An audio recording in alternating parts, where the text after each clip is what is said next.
Capítulo 321. Bischoff, como noble Junker que había participado en la lucha por la sucesión bávara, poseía una competencia militar bastante sólida.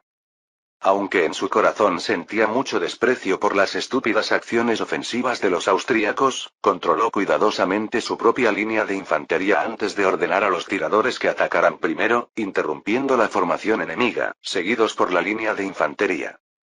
La distancia entre ambas líneas de infantería se redujo rápidamente a poco más de 300 pasos, y Bischoff, al ver las líneas austriacas cada vez más desordenadas, con el movimiento en el sur claramente más lento que en el norte y una sección particularmente lenta en el medio, lo que hacía que el conjunto pareciera una línea rota, dejó su catalejo y dio instrucciones al oficial de ordenanzas que estaba a su lado. Ordene a la segunda línea que avance también. Nuestro objetivo es aplastar por completo a los austríacos antes de que el coronel Alterman envíe a la caballería a flanquear. Sí, señor comandante. Pronto, la línea de infantería de reserva de Bischoff también comenzó a moverse, cargando hacia el enemigo al son de los tambores. Al mismo tiempo, los tiradores prusianos en el frente también entraron en combate con los soldados austríacos.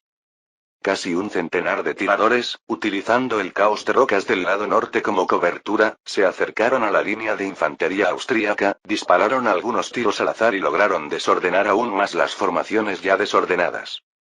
Leao no tuvo más remedio que ordenar el alto y comenzar a reorganizar las tropas en el lugar. Y en ese momento, la línea de infantería prusiana había llegado a menos de 100 pasos de ellos. Bischoff observó con placer la situación del campo de batalla, que parecía propicia para cosechar logros militares. Levantó la mano y agitó dos dedos en dirección al enemigo, diciéndole al oficial de guardia: «¿Ataque total ahora?». Antes de que terminara de hablar, varias columnas de soldados surgieron repentinamente del medio de la caótica línea de infantería austríaca. Frunció el ceño y volvió a levantar el telescopio, solo para ver que estas formaciones de columnas estaban muy ordenadas y su carga era increíblemente rápida. La columna más al norte, al recibir una descarga de sus tiradores, cambió inmediatamente de formación. Aquellos austríacos, con su alto nivel de entrenamiento, necesitaban menos de medio minuto para pasar de una formación en columna a una simple formación en línea y luego, bajo el mando del oficial, desataban una densa descarga contra los tiradores dispersos entre las rocas. Bischoff sintió que algo no estaba bien con el sonido de los disparos, pero no podía comprender qué era en ese momento. Solo vio a sus tiradores quedarse quietos como si los hubieran golpeado hasta dejarlos inconscientes, olvidándose incluso de devolver el fuego. Estos tontos. Desde lejos, no podía apreciar bien la terriblemente rápida reorganización y los disparos precisos de los austríacos, pero los tiradores prusianos en el frente, observando desde menos de 40 pasos de distancia, vieron cada detalle claramente. La sensación de opresión casi les hizo estremecer la columna vertebral. El líder de los tiradores fue el primero en reaccionar, ordenando en voz alta la dispersión a ambos lados y un contraataque. En la corta línea de infantería que se encontraba frente a ellos, los austríacos comenzaron a recargar rápidamente. Aunque algunos fueron alcanzados por los tiradores prusianos, los demás actuaron como si no lo hubieran visto y sus manos se movían con la misma rapidez. En apenas 16 o 17 segundos, se oyeron voces desde la línea de infantería. «Listos, apunten». Luego se escuchó un estruendo atronador cuando más de 70 armas dispararon al unísono. 8 prusianos fueron derribados por balas de plomo y 2 de sus cuerpos rodaron por la suave pendiente. Hay que tener en cuenta que era la época de los cañones de Animalisa y que una tasa de impacto tan alta era simplemente aterradora. Cuando la línea de infantería austríaca, encabezada por el abanderado, avanzó más de 10 pasos, los tiradores dispersos entre las rocas comenzaron a retirarse aterrorizados. El comandante de la compañía de escaramuzadores intentó desesperadamente contener a sus hombres, pero solo logró detener a una docena de ellos, por lo que no le quedó otra opción que ordenar a regañadientes a toda su compañía que se desplazara hacia el exterior de la línea de infantería. Por eso los escaramuzadores requieren un nivel de entrenamiento más alto. Sin una formación formal, los soldados tienen mucha autonomía, lo que les hace muy fácil actuar por su cuenta cuando se enfrentan a situaciones buenas o malas, independientemente de las órdenes. No fue hasta que el comandante de la compañía de escaramuzadores se retiró del alcance del enemigo que de repente se dio cuenta de que, no parecía que el oficial de enfrente estaba dando órdenes en francés. En el campo de batalla, otros soldados del regimiento Bischoff pronto experimentaron un miedo similar. Los soldados austríacos que hablaban francés avanzaron rápidamente. La línea de infantería prusiana solo tuvo tiempo de disparar 2 salvas antes de que las columnas estuvieran a 60 pasos de distancia. Entonces, las 2 columnas centrales se desviaron hacia un lado en el lugar, mientras que las otras 4 columnas se desplegaron hacia los lados. Después de su cuarta descarga, los prusianos se encontraron frente a una línea recta de infantería. Entonces se escuchó el agudo grito en francés. Apunta. Fuego. Se produjo una intensa explosión de fuego y azufre, que no se parecía al humo generalizado de pólvora que emiten las típicas armas de chispa, sino que solo salía un humo negro y tenue de las bocas de los cañones. A continuación, la línea de infantería prusiana quedó salpicada de sangre, ya que la descarga se llevó la vida de decenas de hombres. La sangre y los miembros cayeron sobre los soldados prusianos y a sus pies, provocando escalofríos en la columna vertebral de todos, pero los gritos de los oficiales pronto perforaron sus oídos. Muévanse. Carguen sus armas. Si no quieren que los maten, muévanse más rápido, idiotas. Los soldados se despertaron de inmediato. Aunque tenían la mente en blanco, sus manos comenzaron a apuntalar reflexivamente sus pistolas de chispa y a sacar sus paquetes de pólvora. La cadencia de tiro de la infantería prusiana era famosa en todo el continente europeo. En la época de Federico el Grande, se decía que superaban a la infantería de otras naciones en una bala por minuto. Después de que Guillermo II subió al trono, aunque el entrenamiento militar se relajó un poco, la búsqueda de la velocidad de tiro se volvió aún más obsesiva, hasta el punto de que hubo casos de disparos sin cargar balas para aumentar la cadencia. Sin embargo, esta vez los soldados prusianos todavía estaban vertiendo el propulsor cuando oyeron del otro lado, en francés, listos. Apuntar. Los prusianos estaban entumecidos. ¿No fue demasiado rápido? Ambos bandos acababan de completar sus descargas y comenzaron a cargar casi al mismo tiempo, pero cuando aún les quedaban 2 pasos, el enemigo estaba a punto de disparar. Fuego. Ante la fuerte orden del oficial enemigo, un diluvio torrencial de balas de plomo, respaldado por el sonido de los truenos, golpeó la línea de infantería prusiana, provocando una nueva ola de gritos y alaridos a lo largo del frente de 2 kilómetros. Los soldados prusianos, que casi habían terminado de cargar, ahora estaban fuera de ritmo y tardaron unos 10 segundos más en levantar sus armas ante la severa insistencia de sus oficiales. Mientras tanto, el enemigo casi había terminado de recargar para la siguiente ronda.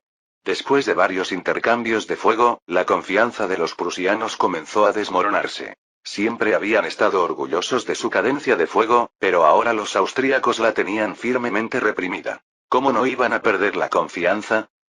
Por supuesto, no sabían que los soldados austríacos que tenían enfrente utilizaban pistolas de petardo, que tenían 3 pasos menos para cargarse que sus pistolas de chispa, y su entrenamiento era varias veces más intenso. Capítulo 322.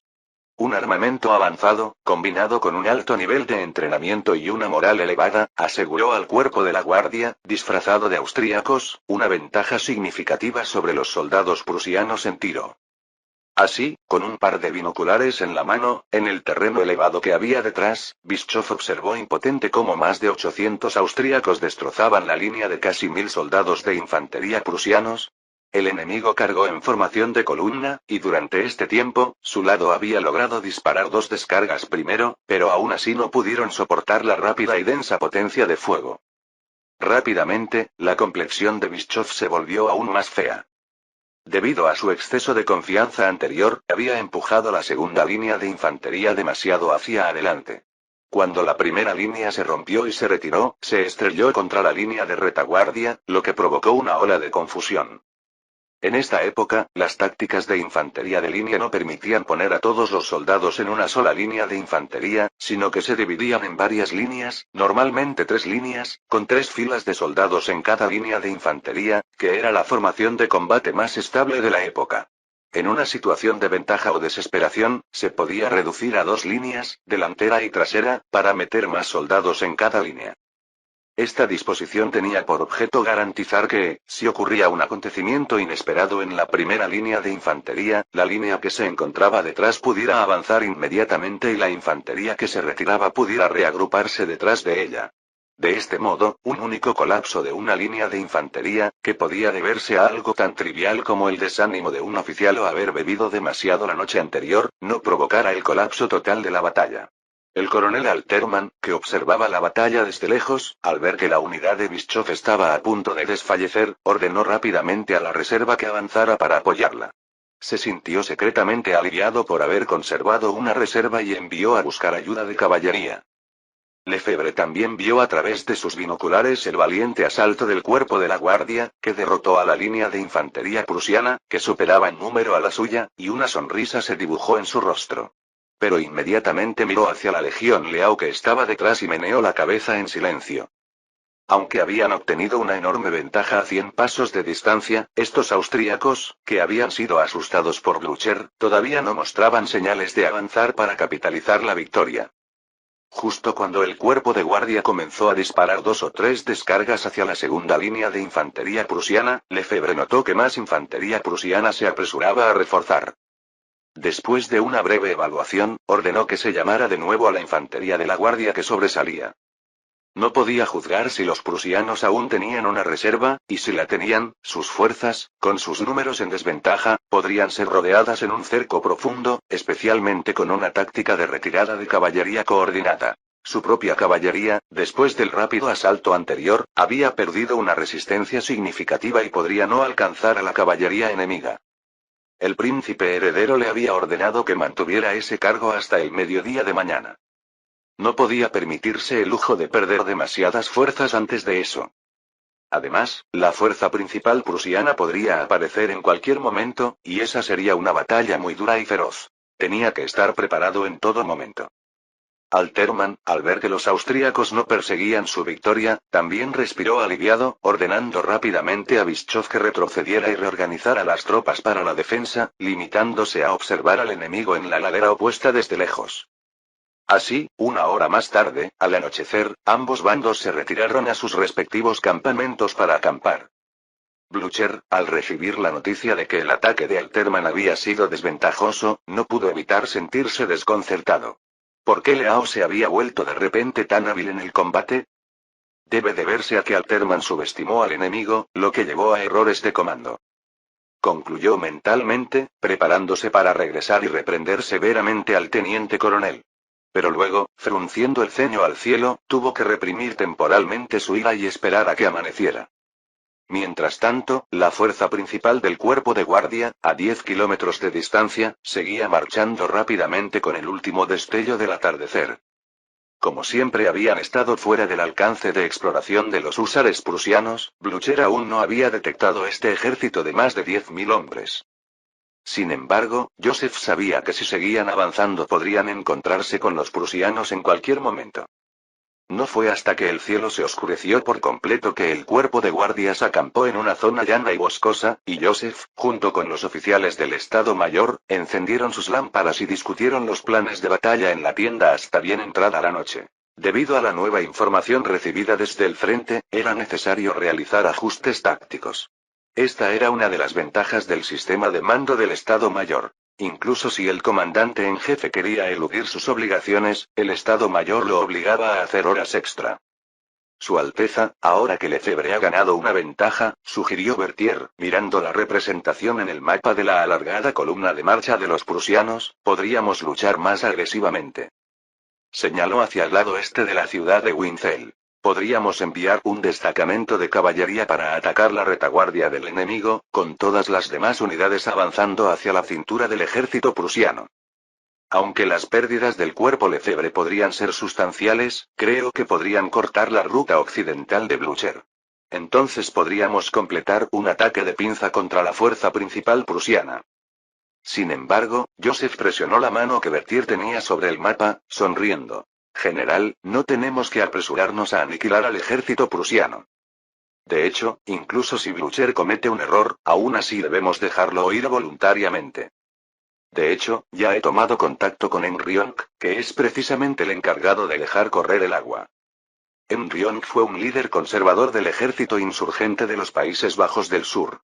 Actualmente, está a punto de caer del poder, derrocado por los liberales liderados por Van der Noot debido a desacuerdos sobre el futuro de los Países Bajos del Sur. Bertier no se detuvo en la expresión dejar correr el agua. El príncipe solía soltar expresiones extrañas, a las que se había acostumbrado, y miró a Joseph con gran sorpresa y preguntó: Su Alteza, ¿por qué dejó marchar a los prusianos? ¿Le preocupan las repercusiones políticas? Joseph adoptó una expresión misteriosa y bajó deliberadamente la voz. Si el cuerpo de Blücher desapareciera, ya no tendríamos ningún motivo para entrar en los Países Bajos meridionales. Al fin y al cabo, él es nuestro guía. ¿Así? A Joseph no le importó la confusión en el rostro del jefe del Estado Mayor, se volvió hacia el personal y dijo: Nuestro objetivo principal es recuperar Luxemburgo y debemos mantener al mínimo las pérdidas del cuerpo Lefebvre. En base a esta dirección, discutiremos más a fondo los detalles del despliegue operativo. Sí, Su Alteza. A la mañana siguiente, el propio Blücher recorrió el campamento para instar a los soldados a que levantaran el campamento y partieran lo antes posible. Estaba muy preocupado de que después de la derrota de Bischoff, no podría detener a Leao. Después de casi una hora, el ejército prusiano finalmente empacó sus tiendas, puso los carros en fila en el camino y luego comenzó a moverse lentamente con el sonido de los tambores. Blücher miró el sol, que aún no había salido del todo, y se sintió satisfecho con el ritmo. Si todo iba bien, a las 3 de la tarde de ese día, la fuerza principal podría comenzar su ataque a Leao. Lo que no sabía era que Joseph ya había liderado el cuerpo de guardia en la marcha hacía más de 40 minutos. Sin tiendas, la guardia, acampada al aire libre, había comenzado a marchar con las primeras luces del alba, cuando la visibilidad lo permitía, y sus carros de suministros eran menos de la mitad del número de los prusianos. Capítulo 323. A las 10:30 de la mañana, el marqués de Blücher, comandante de las fuerzas prusianas en los Países Bajos meridionales, recibió un mensaje de la vanguardia. Se habían unido a las fuerzas del cuerpo de alguaciles y habían avistado las líneas de defensa austríacas. Blücher estaba secretamente encantado. Mientras las fuerzas austríacas de Leao no hubieran escapado, la batalla en Luxemburgo estaba prácticamente terminada para él. Estaba a punto de ordenar un asalto a gran escala contra los austríacos cuando vio a varios húsares cargando frenéticamente hacia él, gritando desde la distancia: «Infieme. General, una gran cantidad de tropas enemigas han aparecido a media milla al sur, sus números no están claros, pero al menos 7 u 8 mil». Blücher frunció el ceño al instante. ¿De dónde habían salido esas tropas enemigas? Había enviado exploradores a una distancia de 2 millas, casi llegando a las afueras de la ciudad de Diekirch, y no había recibido informes de otros movimientos militares. Ni siquiera las fuerzas austriacas que defendían Diekirch habrían podido cubrir semejante distancia en solo medio día para aparecer de repente ante él. 2 millas equivalían casi a 15 kilómetros, un alcance de reconocimiento considerable. Había sido bastante cauteloso, pero no había previsto enfrentarse a un cuerpo de guardias con velocidades de marcha que alcanzaban niveles anormales. Otro húsar intervino. «General, a juzgar por sus uniformes, parecen franceses». Blücher sintió que una oleada de confusión lo invadía. ¿Los franceses? ¿Cómo era posible?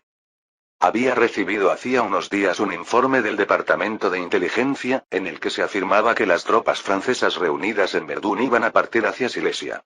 ¿Cómo habían cambiado a Luxemburgo sin previo aviso? Apretó con fuerza la fusta en su mano y pensó con fiereza: esos imbéciles del Departamento de Inteligencia, cuando regrese a Potsdam, definitivamente informaré de su incompetencia a Su Majestad el Rey. Sin embargo, a estas alturas, los malditos franceses ya estaban alarmantemente cerca y necesitaba responder de inmediato. Después de que Blücher hizo que el explorador marcara la posición donde se descubrió al ejército francés, su expresión se volvió decididamente sombría. Los movimientos de tropas que había ordenado para evitar el escape de Leao habían llevado a sus soldados a formar una formación alargada que se extendía de este a oeste. Y los franceses aparecieron justo en medio de esta larga fila. Si continuaba presionando a las fuerzas austríacas de Leao, su posición central sería sin duda duramente atacada por los franceses. Aunque era superior en número, si sus fuerzas se dividían en segmentos de frente y retaguardia, podrían ser fácilmente aniquiladas por separado. Un oficial de Estado Mayor sugirió suavemente: «General, ¿deberíamos dejar en paz temporalmente a los austríacos?» Blücher lo miró fijamente, apretando los dientes. «No podemos dejar escapar a Leao». Los austríacos llevaban décadas atrincherados en Luxemburgo y tenían allí una influencia considerable. Si Leao le daba la espalda en la zona de Luxemburgo-Lieja, su partida para unirse a la campaña en Silesia se retrasaría una y otra vez. Echó un vistazo al mapa, observó la posición de sus propias fuerzas y entonces sus ojos se iluminaron. Dios los bendiga, el ejército holandés está ahora mismo frente a los franceses. Miró a su oficial de Estado Mayor. Son un hueso duro de roer. Envié órdenes al cuerpo de Bachaus para que apoye a Alterman en un fuerte ataque contra las fuerzas austriacas. La batalla debe terminar a las 2 de la tarde. Sí, general. El oficial de guardia inmediatamente comenzó a tomar notas en el costado. Blücher señaló con el mango de su fusta una zona de paso de montaña en el mapa. Haz que el ejército holandés establezca defensas aquí y bloquee a los franceses a toda costa. Luego señaló la retaguardia actual de la línea. El cuerpo de Erlinde debe girar inmediatamente hacia el sur.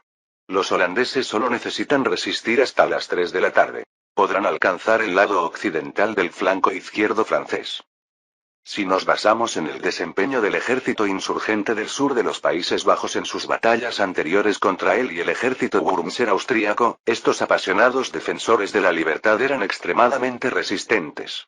En particular, los sacerdotes entre ellos podían seguir luchando en las filas durante más de 10 minutos incluso después de perder una mano.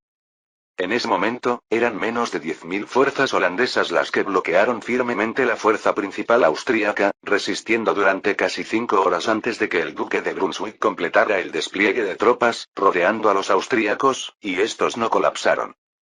En ese momento, aunque el ejército holandés solo contaba con 5.000 hombres, gracias al estrecho terreno, podría contener potencialmente entre 7.000 y 8.000 del ejército francés durante más de 4 horas.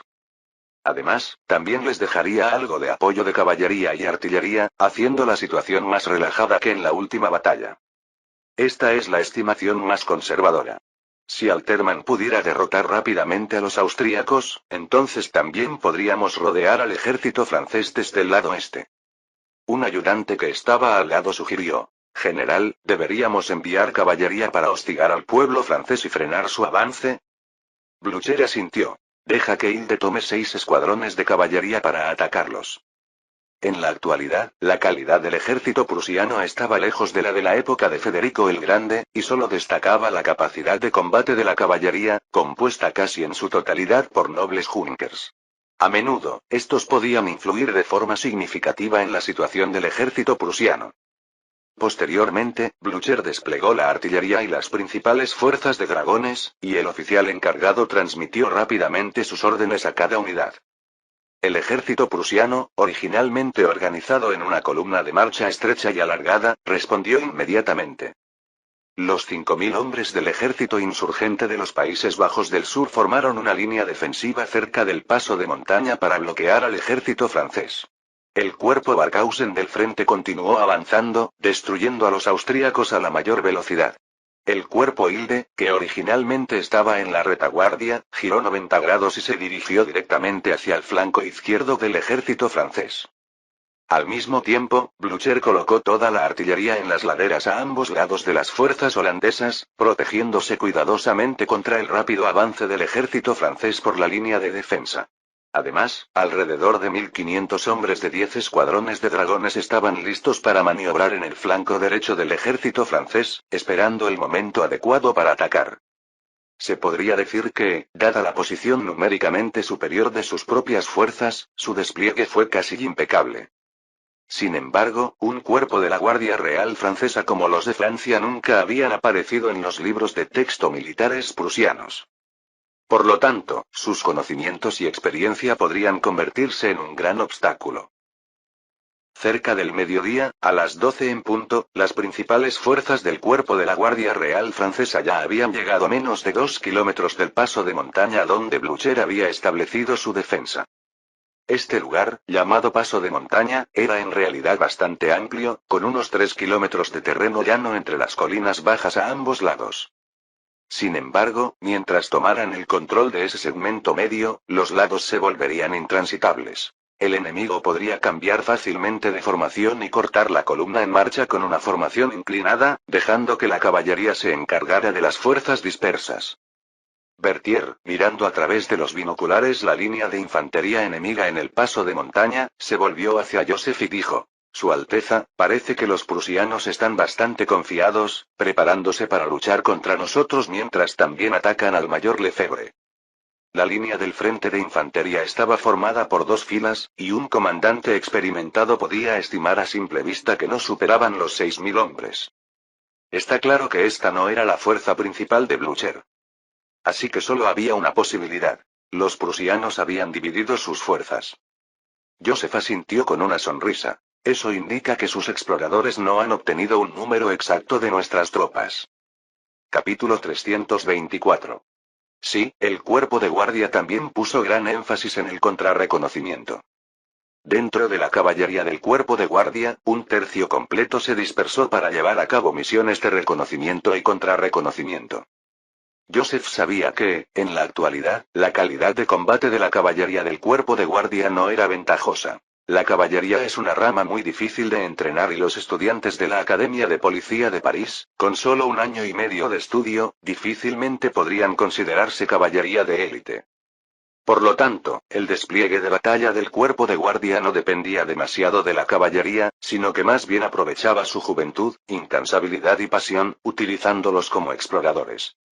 Este uso intensivo de la caballería para el contrarreconocimiento hizo que fuera muy difícil para los húsares de Blücher acercarse lo suficiente al cuerpo de la guardia y, por lo tanto, imposible determinar el número exacto de soldados. De hecho, el cuerpo de guardia al que se enfrentó Blücher contaba con 13.000 hombres, mucho más de lo que había previsto. Eso fue después de que Joseph, por precaución, había dejado el cuerpo de Murat en la ciudad de Luxemburgo. Por supuesto, dejar atrás el cuerpo de Murat también era para evitar asustar demasiado al ejército prusiano, para que no hubiera diversión en el futuro. Después de que Berthier confirmó la situación del enemigo con los exploradores de caballería, reveló una expresión relajada. Parece que la dura pelea que planeamos no ocurrirá. Solo hay un poco más de 5.000 soldados enemigos cerca y 30 cañones. Joseph, mirando las líneas de infantería enemigas con unos binoculares y recordando las clases de teoría militar en la Academia de Policía, dijo con cautela: Parece que nos enfrentamos a la Guardia Nacional holandesa. Debemos tomarlos en serio. Berthier se quedó un tanto sorprendido. Su Alteza, si no me equivoco, solo menos de 1/5 parte del ejército de los Países Bajos del Sur está formado por soldados regulares. El resto son ciudadanos reunidos apresuradamente. Joseph meneó la cabeza. Por favor, confíe en mí, estas tropas reunidas apresuradamente no son más fáciles de manejar que el ejército prusiano. Conocía muy bien el fervor del ejército insurgente histórico de los Países Bajos del Sur, que incluso superaba al de los franceses durante la Gran Emancipación. Apoyándose en su celo por la República, estos insurgentes habían causado considerables problemas a las potencias establecidas de Europa. Sí, Su Alteza Berthier se inclinó levemente, manejaré esto con cautela. Se giró y discutió rápidamente con varios otros oficiales del Estado Mayor, consultó los planes tácticos que habían elaborado previamente y dio una serie de órdenes al oficial de ordenanza. Pronto, las líneas de infantería del cuerpo de guardia aparecieron frente al ejército holandés, con más de 7.000 hombres. Realmente, se tomaban a este último muy en serio. El lado del sur de los Países Bajos ya había avistado al ejército francés. A esta distancia, el ejército enemigo era visible a simple vista. El comandante, general Peter Rodríguez Van Witte, pasó al frente de las líneas de infantería, levantando en voz alta la moral. Ciudadanos, esta será la última batalla antes del gran establecimiento de la República de los Países Bajos del Sur. Por supuesto, también es una batalla muy dura. Mientras mantengan la posición aquí contra los brutales franceses, el general Blücher podrá aniquilar completamente al ejército austríaco.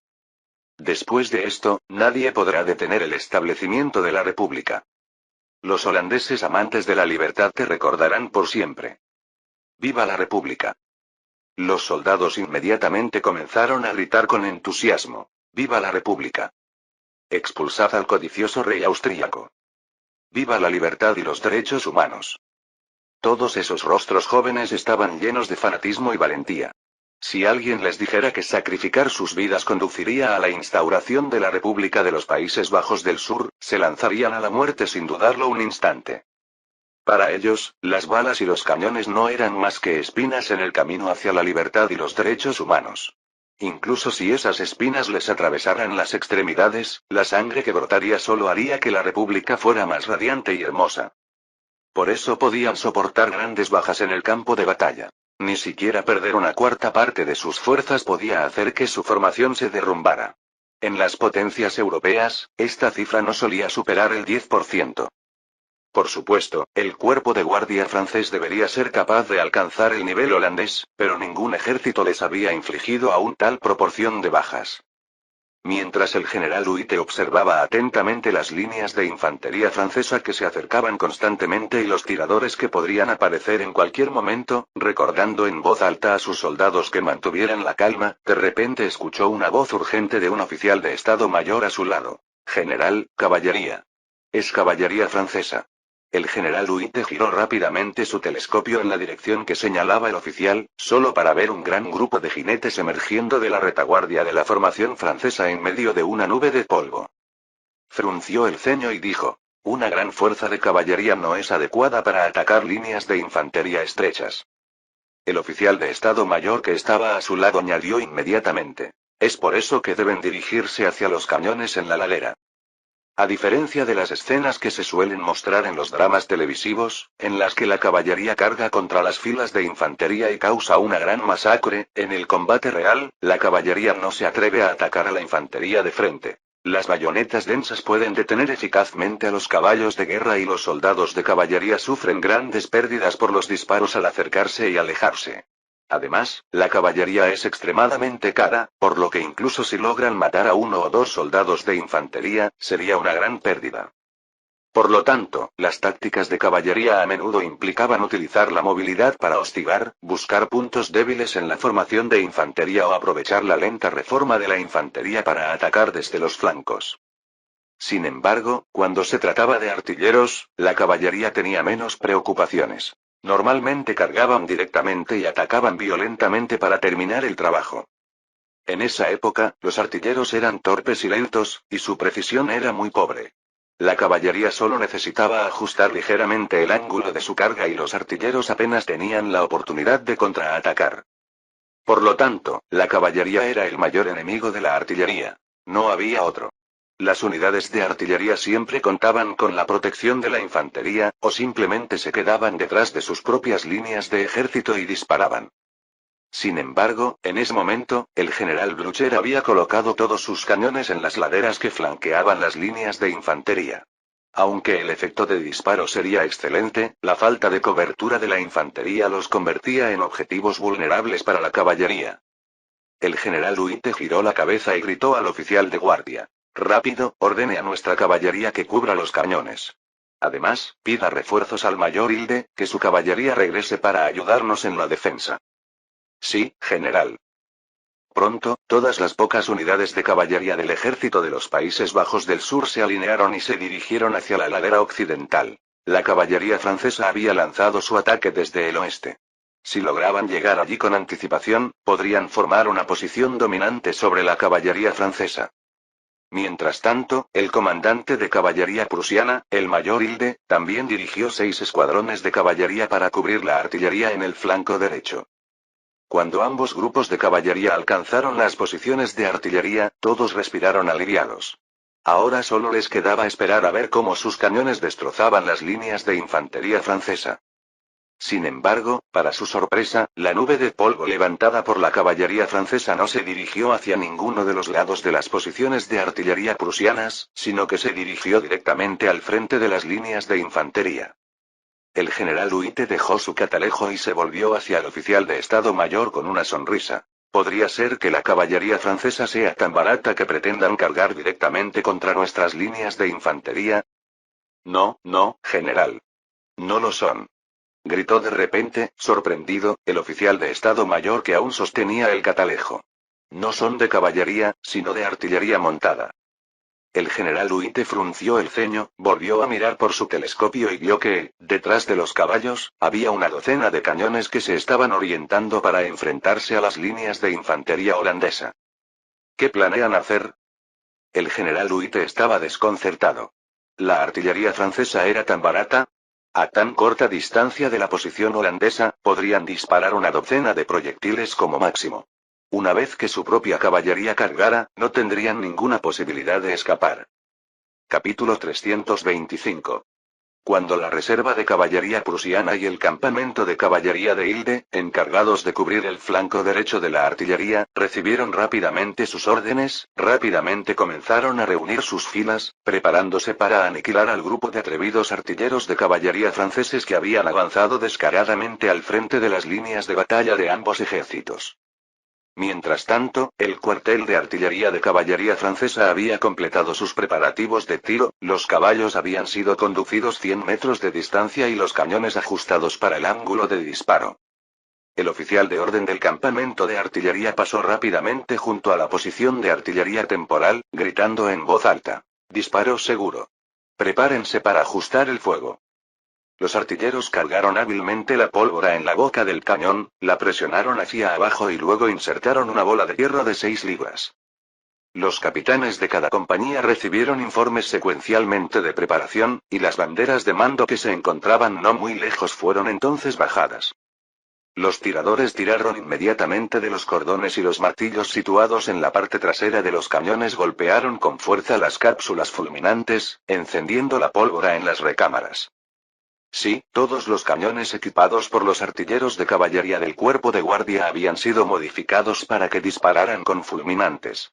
De hecho, una vez que la tecnología de los cañones con fulminantes maduró, fue fácilmente transferible a los cañones, con los únicos requisitos que eran realizar ajustes repetidos en la resistencia estructural del orificio de contacto y la producción de prueba de fulminantes especializados ligeramente más grandes.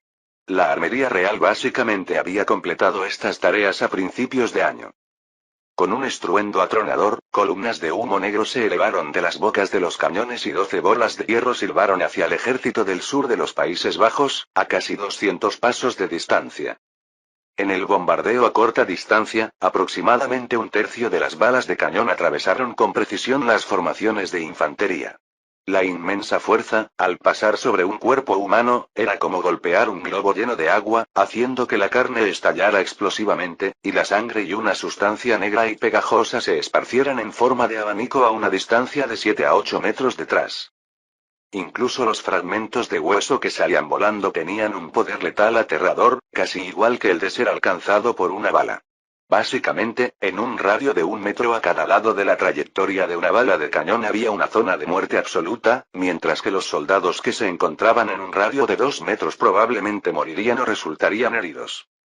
Las balas de cañón dejaron 4 huecos en las formaciones de la línea de infantería, y después de aterrizar, rebotaron y continuaron rodando por una distancia, e incluso en este punto, un simple roce de las bolas de hierro oscuro resultó en el precio inmediato de extremidades rotas. Incluso una bala de cañón, debido a que un artillero ajustó el ángulo de disparo un poco demasiado alto, rodó hasta la segunda línea de la infantería holandesa en la retaguardia, aplastando la pierna de un baterista. Los capitanes de cada compañía de artillería de caballería del cuerpo de guardia observaron el efecto de los recientes disparos a través de sus binoculares y rápidamente instruyeron a los artilleros para que ajustaran el ángulo de disparo. Después de casi medio minuto, llegó la orden del comandante del campamento de artillería de caballería: metralla. Cuando se trataba de matar infantería, los disparos contundentes eran apenas un placer. La metralla era la verdadera pesadilla. Sin embargo, la metralla tenía un alcance más corto, lo que significaba que a menudo no se podía utilizar durante los duelos de artillería, ya que quedaba totalmente suprimida por los disparos sólidos de mayor alcance del enemigo. Pero en ese momento, los artilleros de caballería del cuerpo de la guardia estaban casi frente a la línea de infantería holandesa, lo suficientemente cerca como para utilizar metralla. Después de que los hombres de la pólvora habían cargado la pólvora, los manipuladores de municiones tomaron una lata de hierro cilíndrica del carro de municiones y la colocaron con cuidado en la boca del cañón, antes de cargarla nuevamente. Tras la orden de disparo, los 12 cañones de 6 libras volvieron a arrojar humo espeso, pero esta vez lo que voló hacia la línea de infantería holandesa no fueron las bolas de hierro macizo, sino latas cilíndricas giratorias. En muchas películas y programas de televisión, lo que a menudo se muestra disparado cuando se da la orden de disparar metralla son perdigones, pero en realidad hay una diferencia significativa entre ambos. Aunque la metralla también depende de múltiples proyectiles pequeños para impactar, no se trata simplemente de meter un montón de perdigones pequeños en un cañón.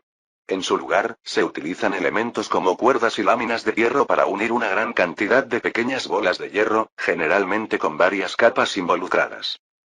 Con este método, las balas de cañón pueden confiar en su inercia colectiva para viajar lejos, más lejos que los simples perdigones, y al acercarse al enemigo, la frágil carcasa que envuelve los proyectiles se rompería bajo la fuerza, permitiendo que los perdigones en su interior se dispersaran en todas direcciones. Las líneas de infantería de los Países Bajos del Sur se llenaron de repente de gritos infernales de terror. Gracias a la ronda de disparos anterior, casi 100 balas del tamaño de una nuez atravesaron la multitud desde todos los lados, como un enorme matamoscas, destrozando instantáneamente a 40 o 50 soldados. Los oficiales holandeses gritaron apresuradamente: «Metralla. Al suelo. No corran, mantengan la formación». La distancia a las líneas de infantería francesa no era grande, y si se dispersaban para evitar los cañones ahora, para cuando los franceses cargaran, el ejército holandés podría no ser capaz de reunirse, por lo que no tuvieron más opción que apretar los dientes y soportar. «No os preocupéis, a esta corta distancia nuestra caballería se encargará rápidamente a esos cañones. Una vez que hayamos acabado con los cañones franceses, la victoria será nuestra». Los soldados holandeses miraron hacia atrás y vieron que su propia caballería casi había terminado de reunirse, lo que aumentó enormemente su confianza y comenzaron a llenar con afán los huecos dejados por sus camaradas caídos. Pero apenas menos de 20 segundos después, los cañones de la artillería montada francesa dispararon nuevamente. Todavía disparado, zumbó con un grito extraño y penetrante, diferente al de las balas de cañón normales, y se detuvo abruptamente a mitad de camino. Eso fue el proyectil rompiéndose, dispersando las balas en su interior.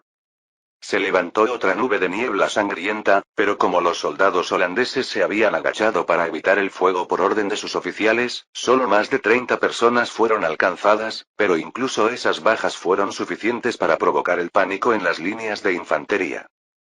Cabe señalar que en esta era de cañones de ánima lisa y cañones de avancarga, incluso un disparo a corta distancia entre líneas de infantería causaría, como máximo, decenas de bajas. Pocos habían presenciado una escena tan sangrienta y espantosa. Al mayor Hilde solo le bastaba con levantar la vista para ver las trágicas imágenes de las líneas de infantería holandesas.